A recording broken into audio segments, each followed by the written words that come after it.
Hey guys, Dr. Jasmine, and what we're going to be doing next is going over how to do a Kegel. This is super important because it is the foundation of many of the exercises that you're going to have along your program, and we don't want to just assume that you know how to do this activation correctly. So a Kegel is a pelvic floor activation, and what we're going to be doing is lifting the muscles of the bottom of the pelvis. So what we have here is the pelvic floor. Get a little bit closer so you can see. All right, so we have the pelvis here, and in the pink here are the pelvic floor muscles. In the front, we have the superficial pelvic floor muscles, and then this shows the deeper pelvic floor muscles. And I want to show you another view. So these muscles create the bowl of the pelvis in which our pelvic organs sit. And these muscles are very, very important for support of our pelvic organs as well as for core stability.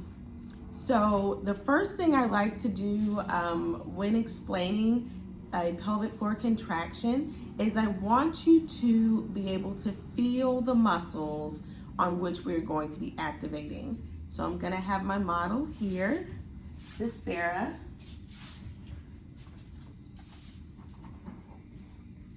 I'm going to have you put your hands underneath your sit bones for me. And so Sarah is our perinatal personal trainer. You'll get to meet her also in some of the videos. She'll be doing a little bit more talking, but today she's going to be modeling how to do a Kegel. Can you feel where your sit bones are? Yes. Okay, so you guys at home, I want you to lay on your back. You're going to put your hands underneath your butt until you feel where it's really hard. Those are your sit bones. That is here on the model, okay? You're gonna bring your hands to the inside of your sit bones, and then as you're feeling to the inside of your sit bones, you're feeling your pelvic floor muscles. So the first thing that we're going to do is we're just going to quietly feel what our muscles are doing. So we're not squeezing, we're just letting our body sink down into our hands, and we just want to feel our pelvic floor muscles. How we doing? Yes, good. Okay, good. So once you're able to feel your pelvic floor muscles, I want you to visualize as if you were going to tighten the muscles in between your sit bones, as if you're going to stop the flow of urine. So I'm gonna go ahead and have you try that now. So what you're going to do is you're going to squeeze and tighten only those muscles. So what I don't want you to see is you squeezing and tightening your glutes. You shouldn't at this point be squeezing and holding your abdomen or your chest. Your entire body should feel nice and relaxed, and the only muscle that we're trying to isolate right now are those pelvic floor muscles. Another thing you can visualize, so you can imagine stopping the flow of urine. That's not always the easiest for everyone to feel a change underneath their hands. So another cue that we may use is for you to imagine as if you were lifting and closing your rectum. Lifting and closing the rectum. So we're not holding for a long time right now. We're just creating awareness. You're just gonna squeeze and relax.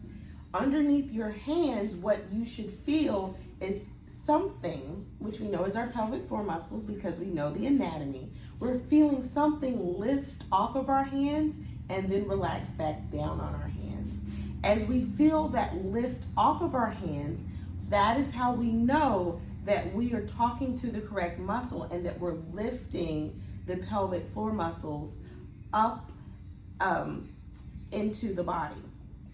So let's try that for a few times. We're just going to squeeze and lift, thinking about, again, as if we were lifting to stop the flow of urine, or as if we were lifting the rectum up and in. You can imagine as if you were stopping the flow of gas. So as if you had to pass gas and you're trying to hold it, right?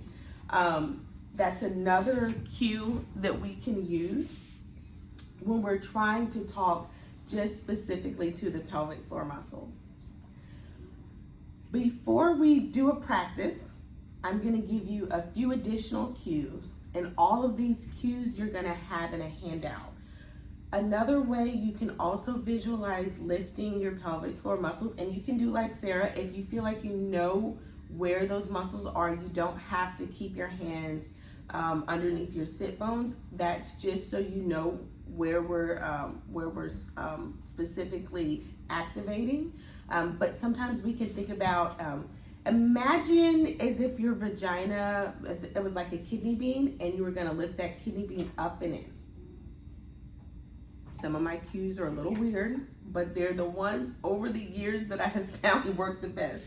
Visualizing a kidney bean for a lot of women works well. Another thing that we can think of is if our vagina was like a box of tissue, and with our pelvic floor muscles, we are picking up that box of tissue, picking up a tissue out of the box, I should say. How's that cue? Pretty good. Imagine if you're, so, because again, it's all about that up and in.